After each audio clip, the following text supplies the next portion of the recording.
if not a lot of people actually know, I actually don't know how to do like the traditional like coloring or like art style.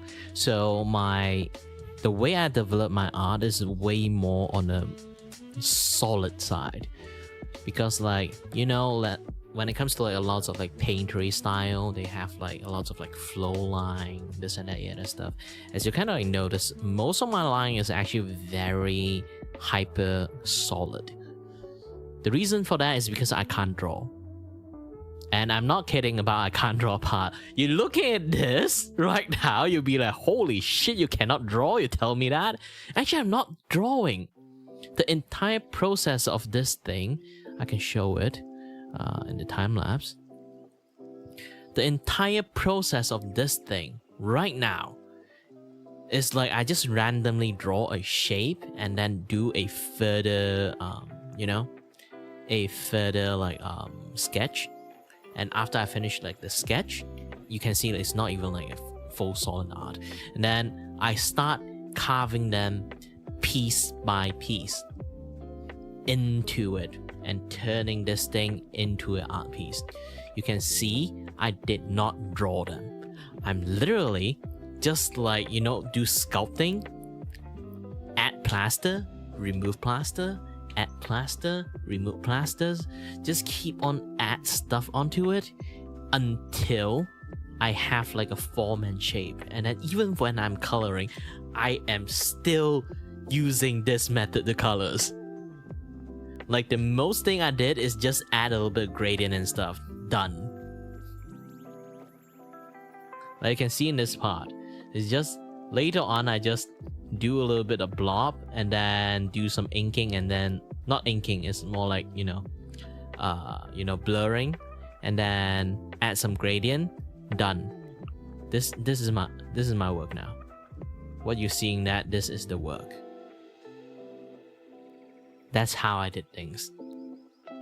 So I did not involve a lot of drawing at all, because my drawing skill sucks. When I do painting skill, I can do on actual painting media, like physically I can, but in digitally I just can't. For some reason, no matter what I do, I cannot do that. So all I can do in digital art is to use extreme digital way to make a digital art by just using the lasso tool instead of use hand to draw. I'm still using hand on the tablet, but the amount of work I put in it to make this thing works is generally just using a method. Is currently what I calling it a carving style, but in a way you can kind of like already see this thing is let's just show this thing. This thing is in a way you can say what you say as digital as possible, kind of like artwork. Right now you kind of see it, but when you slowly notice it, the way I do is why I'm calling it carving style. But for a lot of people who is doing a lot of character design for game design, this and that other stuff, they know the method I'm using is actually called character blocking. Why they call it character blocking is because how you generally trying to like create a characters, there are people use a certain method of character blocking like this one. Let's get a square painting brush. So imagine if I want to create a characters, so I would just do something like this, you know. Obviously this is like very deep colors. Not a lot of people use like very deep color for it, okay? So I would imagine like if I need to make a robot, I would kind of like do a blocking like this, and then you can see. And then I need to add like a very big pauldron. It's like generally create a shape for people to like understand like how to like do what they want to do, and then they will like add a little bit of like much more physical like shading onto it,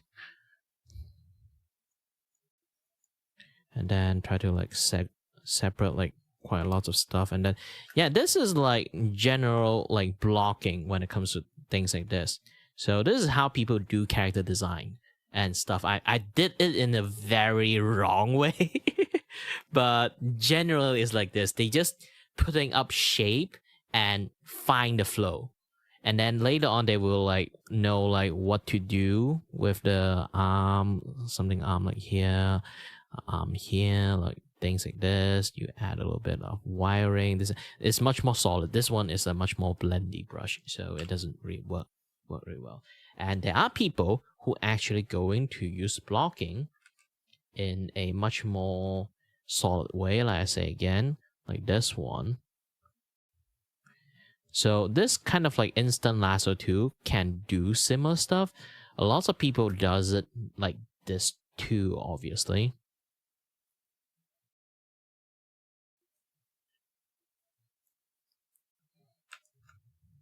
So you can see how people like does a lot of like blocking this way.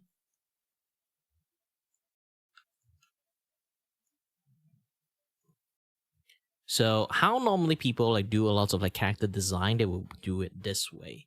But for me, I realized that because I can't draw line art or anything in detail at all, because I'm a very paintery guy. You already can saw that. So I can't actually draw a very like solid line. So doing something like an anime style, or hold on. If you do anything like an anime style or like a very like solid like comic one or manga type of drawing, I can't actually do that.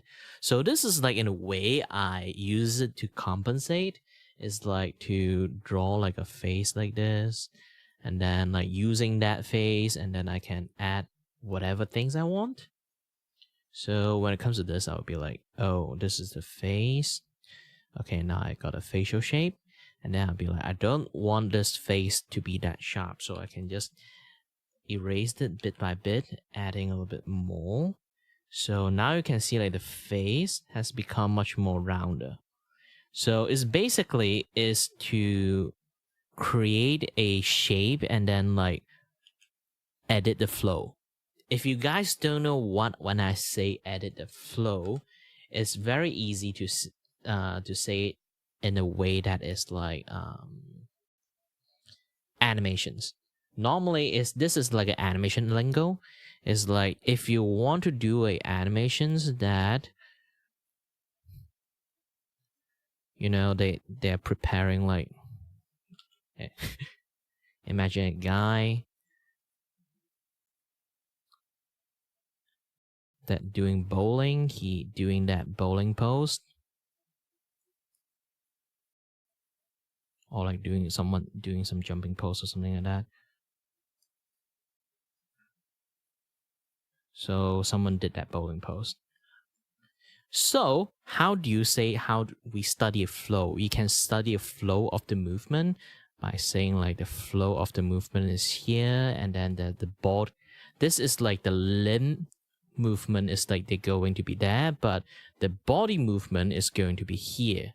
You kind of like imply that we have like a little bit of understanding of like the flow movement there. And then with that, we can use that to create like how the hair flutter, how the hand moved, how the body shifted, like their weight and stuff. So we can make a much more accurate like animation from point A to point B. And then we draw in the in between frame after that. It's like key pose and then like fill pose, those kind of things.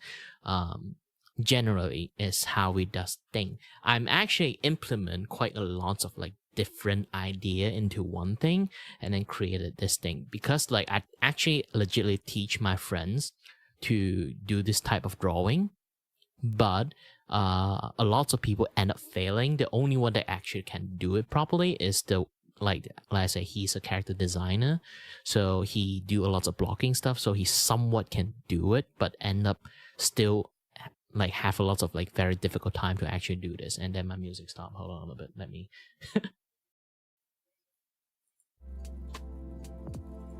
So yeah. So where was I? Yes. So the only way that you can do it, you need a few knowledge. One, you know how to do character blocking from character designing, and then second, you need to know animations. you actually have to know how to do the study animations, this and that, other stuff, to be able to actually fully utilize this, like for creating a shape and follow the flow. Because when you do animations, it's not just doing all this. You have to do from point A, seeing point B. So you would draw something, is like, imagine like a ball. You have to go to here, so you have to draw them.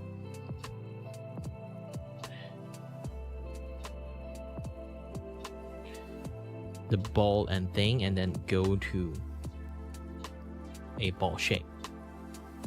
Oh, maybe I can draw a little bit more.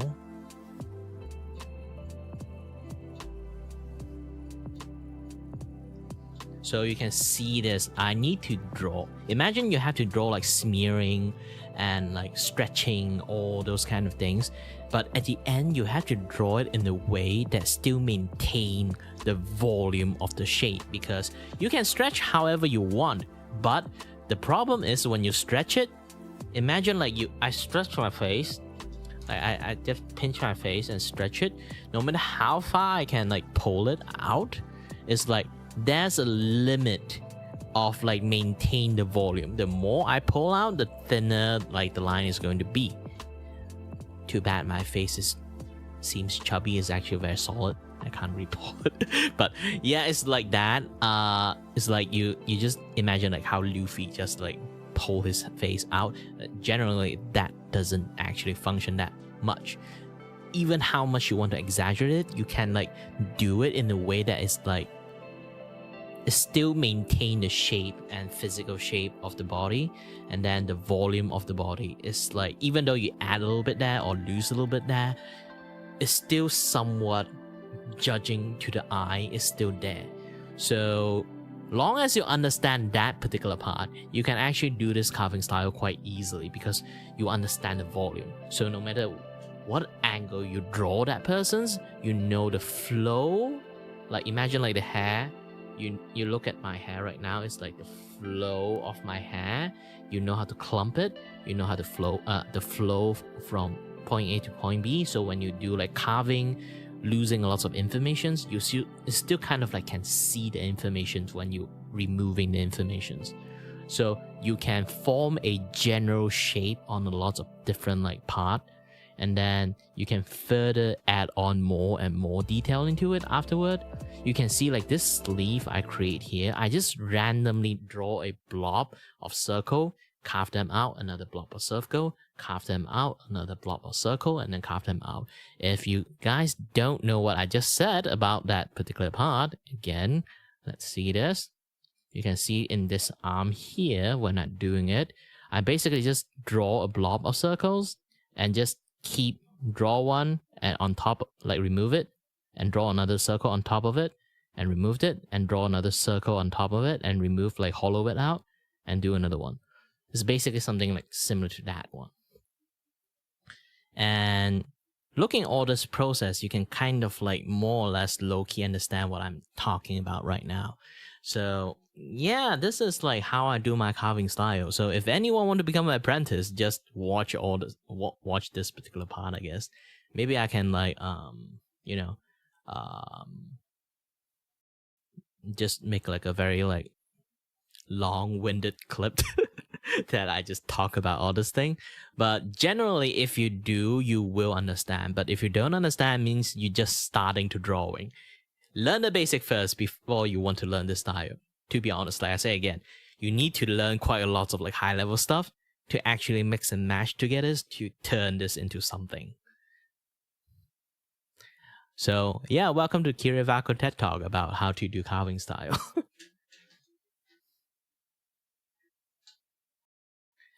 So yeah, let me have a little bit of free time. Now I have a bit like free times to like, you know, stay here a little bit, have a little bit chatter, this and that, that stuff. So anyone are more curious about my style, you guys can like stay here a little bit and want to ask some questions. I can help you guys a little bit on drawing and such.